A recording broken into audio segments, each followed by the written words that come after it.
The Hidden Life of Trees by Peter Wohlleben.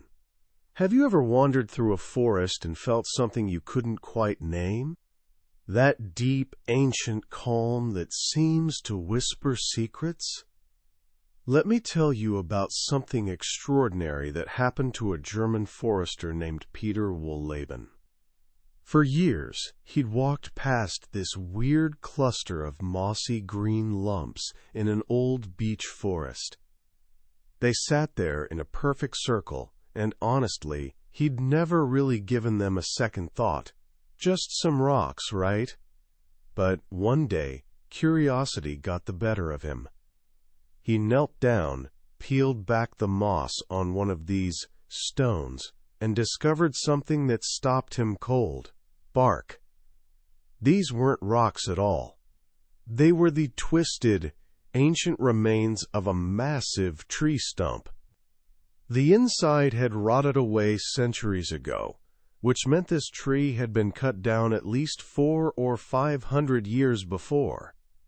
But here's where it gets wild. When he scraped that bark with his pocket knife, he found something green underneath. Chlorophyll. The color of life itself. This stump was still alive. Now think about that for a second. A stump has no leaves. No leaves means no photosynthesis, no sugar production, no food. Nothing can survive without eating for hundreds of years. It's literally impossible. And yet, there it was, stubbornly clinging to life. The only logical explanation? The surrounding beech trees, these towering giants all around it, were actually keeping it alive. They were feeding it through their roots, pumping sugar and nutrients through an underground network to this ancient ancestor. They simply refused to let it go. That single discovery cracks open a door to a world most of us never knew existed. A world where trees aren't just these lonely, silent wooden pillars, but surprisingly social beings with complex relationships.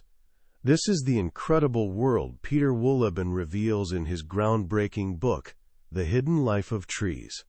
And here's what makes Wohleben's perspective so unique. He's not some ivory tower scientist. He spent decades as a commercial forester, literally seeing trees as lumber, as products. But something shifted. He started slowing down, really watching. And he began to see something completely different. He saw a family. This book exploded into a global phenomenon, selling millions of copies, and I think it's because it speaks to something we intuitively feel but can never quite articulate. By the time we're done here today, when you look at a forest, you won't just see a bunch of trees anymore, you'll see a family. A bustling, chattering, deeply interconnected society. You'll understand that a forest is actually a kind of superorganism.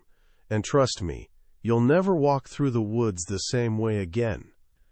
To really get what Peter Wohlleben discovered, we need to start where he did, down in the dirt. We usually think of trees as loners, right? Each one competing for its own patch of sunlight and soil. But the real drama, the story that actually governs life in the forest, is happening in the darkness below, in this sprawling, intricate tangle of roots and fungi. Picture this: a living internet, made entirely of organic tissue. A wood wide web, linking every single tree in the forest. And this isn't just a clever metaphor. It's literally real. Trees of the same species often connect directly through their roots. But the true architects of this network are fungi. Their microscopic threads, called mycelium, weave through the soil in absolutely mind-boggling density. Get this. A single teaspoon of forest soil can contain several miles of these fungal threads. Over centuries, one fungus can sprawl across many square miles, connecting an entire forest into one living network. And here's the thing, this network isn't just sitting there like some passive plumbing system, it's buzzing with activity. Through it, trees actually share resources. A tree basking in a sunny clearing will send excess sugar to a neighbor struggling in the shade. They share water during droughts. But even more incredible, they gossip. They send warnings. When a tree gets attacked by insects, it doesn't just sit there taking it, it broadcasts an alarm. One way is through the air, releasing chemical scents.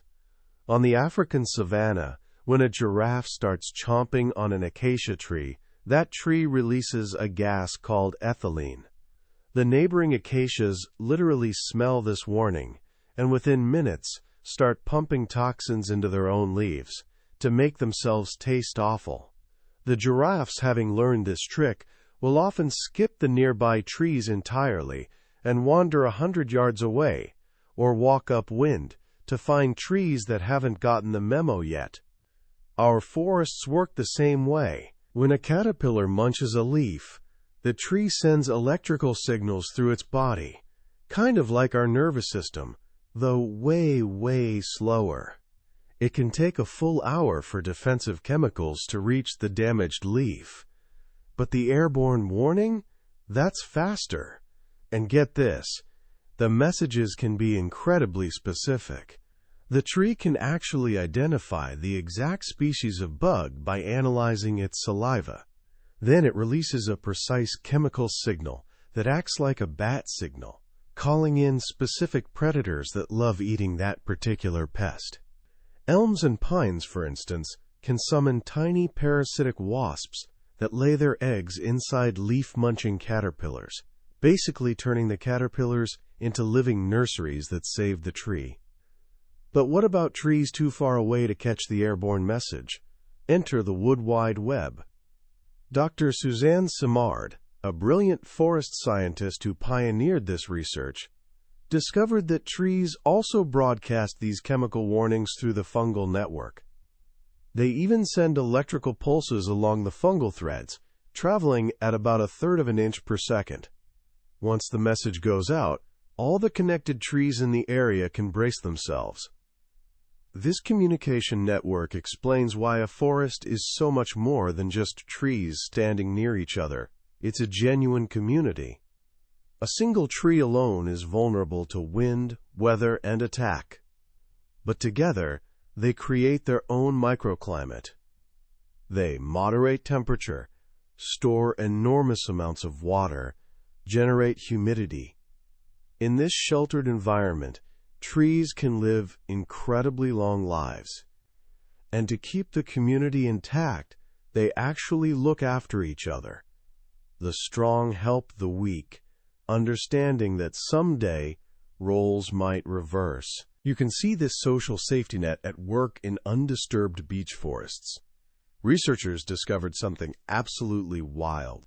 You'd expect every tree to photosynthesize at different rates depending on how much light, water, and nutrients it gets, right? Wrong. They found that all the beech trees in a stand were photosynthesizing at exactly the same rate. The strong ones were equalizing things with the weak ones. Through the root network, trees with surplus sugar were actively sharing with trees running low. It's like a forest-wide welfare system, designed so nobody falls too far behind, because every tree matters to the community. This is why in natural forests you'll see trees growing incredibly close together, sometimes just a few feet apart. Old-school foresters thought this was terrible, that they were competing, so they'd thin the forest, cutting down competitors to give the remaining trees more space. But this act of helping actually hurts them badly. It isolates them. They send out messages to neighbors and get only silence from the stumps. Sure, some isolated trees might grow faster for a while, but they don't live as long. A tree can only be as strong as the forest surrounding it. Which brings us to one of the most beautiful ideas in the whole book, tree parenting.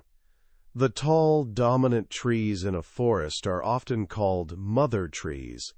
They're the central hubs of the underground network, connected to hundreds of other trees. And they're especially connected to their own children, the young saplings growing literally at their feet. For a baby tree, life starts as a lottery ticket.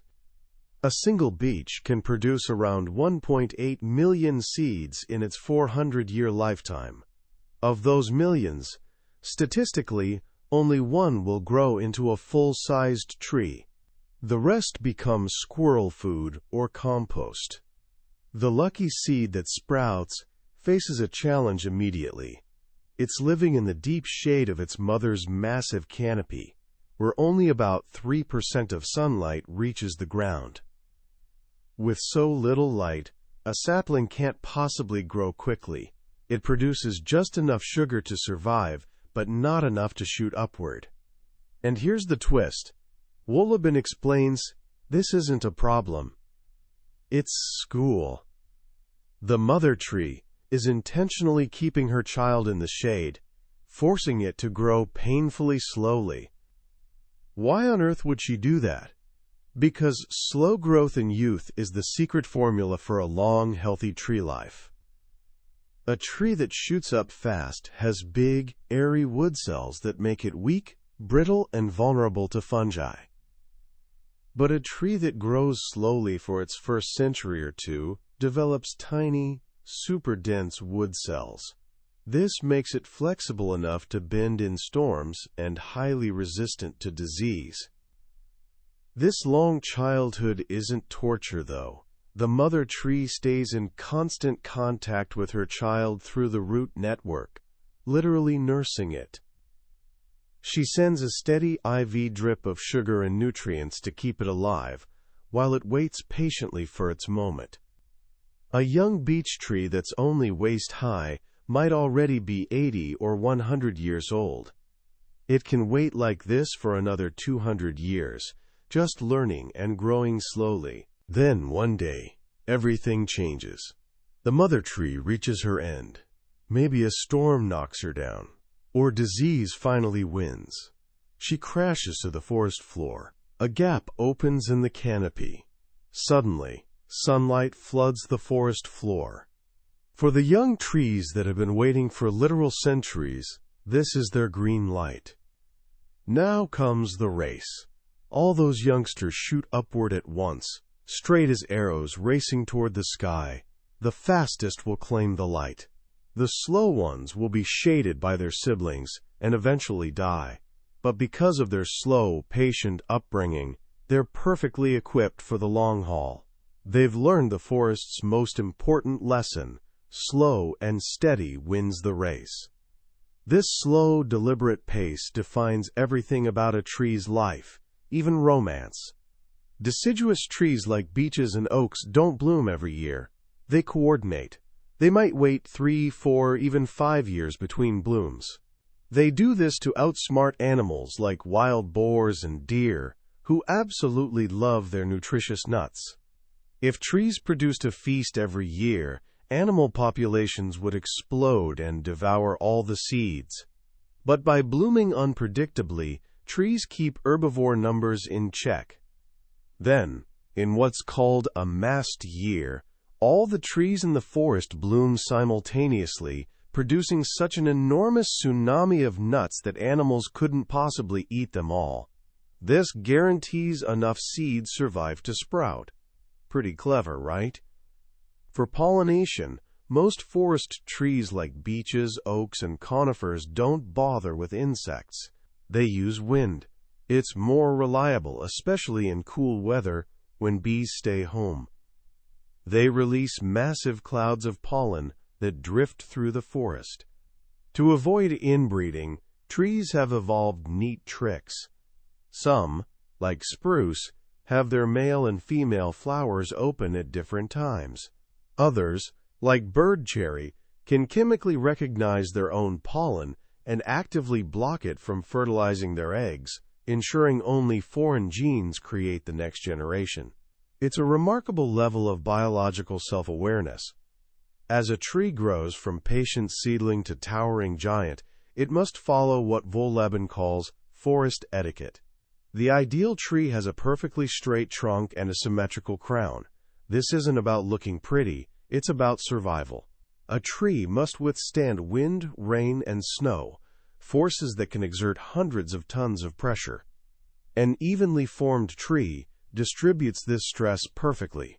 A tree with a crooked trunk or a V-shaped fork is structurally compromised and will likely snap in a storm. These misfits get naturally weeded out, leaving only the well-behaved, stable members to grow old. But even the strongest tree eventually gets sick. And just like us, its health is often written on its skin, its bark. Tree bark works exactly like our skin. It protects the sensitive interior, holds in moisture, keeps out disease. As a tree grows, its bark must expand with it. Some trees, like pines and oaks, develop deep wrinkles and cracks as they age. Others, like beeches, keep smooth, silvery gray bark for most of their lives because they constantly shed and renew it. But, eventually, even beeches get wrinkles, starting from the bottom up. When a tree gets stressed, maybe from a sudden growth spurt to fill a canopy gap, it diverts energy from its immune system. That's when pests strike. A healthy tree can usually fight off attackers with toxins or sticky resin, but a weakened tree is defenseless. The first warning signs often appear at the very top, where the highest branches start dying back. Even in death, though, a tree's contribution to the forest continues. It becomes an apartment complex and a biodiversity hotspot. When a woodpecker drills into a trunk, it's often just the opening act. The bird takes breaks, allowing fungi to move in and soften the wood. Later, the woodpecker returns to easily expand the cavity. When the woodpecker family moves out, new tenants move in. Nuthatches might narrow the entrance with mud for security. Owls might take over once the cavity's rotted and expanded. Bats use multiple tree cavities, moving their babies every few days to escape parasites. The hollowed, rotting trunk becomes an entire universe. Wood ants chew the moldy wood for nest material. Beetle larvae spend years developing inside. Their droppings, mixed with bat and owl waste from above, constantly enrich the rotting wood, feeding whole communities of organisms. A fifth of all forest species depend on dead wood. When the dead tree finally topples, it keeps giving. The crumbling trunk becomes a nurse log, a perfect water-retentive cradle for seedlings, especially spruce. The dead wood recycles precious nutrients back into the soil, feeding the next generation. The cycle continues. Understanding this intricate web of life fundamentally changes how we see forests. Wohlleben contrasts this natural forest life with what he calls street kids, trees planted in cities and parks. These trees are often planted alone, cut off from family. They're orphans. Without a mother to shade them, they grow too fast in full sun, developing weak, airy wood. Their roots get damaged during planting, so they can never form the deep, stable networks of forest trees. They grow in compacted, nutrient-poor soil, surrounded by heat-radiating concrete. They're bombarded with exhaust, road salt, and dog pee. They get pampered as babies. Then the care stops. They live under chronic stress, unable to communicate or receive community support. No wonder they're incredibly vulnerable to pests and rarely live to old age. Their lonely, difficult lives showcase just how vital the forest community really is. Ultimately, Wohlleben invites us to see trees not as resources, but as beings with their own lives, needs, and even a form of awareness. They just operate on a wildly different timescale than we do. A 500-year-old spruce in Sweden has lived 115 times longer than the average human. In its roots lies the memory of millennia. When we rush through forests, we see only a fraction of what's happening. We see static, silent objects. But if we slow down, if we learn to really observe, we can start perceiving the hidden life all around us. The dramas, friendships, and love stories playing out in slow motion. The forest isn't just a place. It's a living, breathing, feeling world. And by understanding it, we might learn something profound about patience, community, and our own place in the grand, interconnected web of life. What Peter Wohlleben accomplished with The Hidden Life of Trees is genuinely remarkable. He's given voice to silent giants that have stood around us our entire lives. This book isn't just a parade of cool scientific facts. It's an invitation to fundamentally shift perspective, to move from seeing trees as objects to recognizing them as subjects, as living beings with agency, relationships, and history. The most powerful lesson for me is the forest as community. In our modern world, we constantly celebrate rugged individualism, the idea of making it on your own. But forests teach a completely different lesson. They show us that true strength, resilience, and longevity come from connection and mutual support. The trees that thrive aren't isolated loners. They're the ones deeply integrated into the wood wide web, sharing resources, broadcasting warnings, nurturing the next generation. They prove that the whole really is greater than the sum of its parts. This book challenges how we've practiced forestry for centuries. We've managed forests like factories, prioritizing fast growth and maximum yield. We've planted monocultures, thinned out competition, removed dead wood, thinking we were improving nature. But Wohlleben shows that in doing this, we've created weak, sick, unstable ecosystems. We've raised generations of street kids instead of nurturing healthy families. The forest's wisdom is clear. Slowness creates strength, diversity creates stability, and community creates resilience. So how can we take these profound lessons and apply them to our own lives? It starts simply. First, next time you walk in a forest or park, slow down. Don't just pass through. Be present. Find two trees growing close together. Look up at their canopies. Do their branches seem to avoid each other, giving space? You might be looking at old friends. Put your hand on an old tree's bark. Think about the centuries it stood there, the storms it's weathered, the life it's supported. Try seeing the forest not as scenery, but as a gathering of individuals with stories. Second, develop appreciation for the street kids in your neighborhood. When you see a lone tree growing from a tiny sidewalk cutout, don't just see urban decoration. See a survivor. See a being fighting incredible odds every single day, without the support system its forest cousins enjoy. Recognize its quiet strength. Finally, consider what being part of a community means in your own life. Who's in your network? Who do you support, and who supports you? Trees teach us we're not meant to go it alone. We're stronger, healthier, and happier when we're connected, when we share resources, when we look after the vulnerable among us. That was a summary of The Hidden Life of Trees by Peter Wohlleben. We've explored some beautiful ideas today, but here's the truth. A summary can only be a map. The real treasure comes from making the journey yourself. The magic of this book lives in those quiet reading moments, when a particular story or simple observation connects with you unexpectedly. This summary helps you decide if this book deserves your time. If anything we've discussed sparked wonder in you, I encourage you to grab a copy. Reading it isn't just about learning facts. It's an experience that can genuinely change how you see the world. You'll find a link to the book in the description.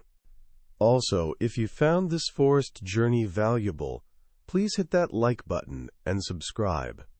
That way you won't miss our next exploration of another life-changing book.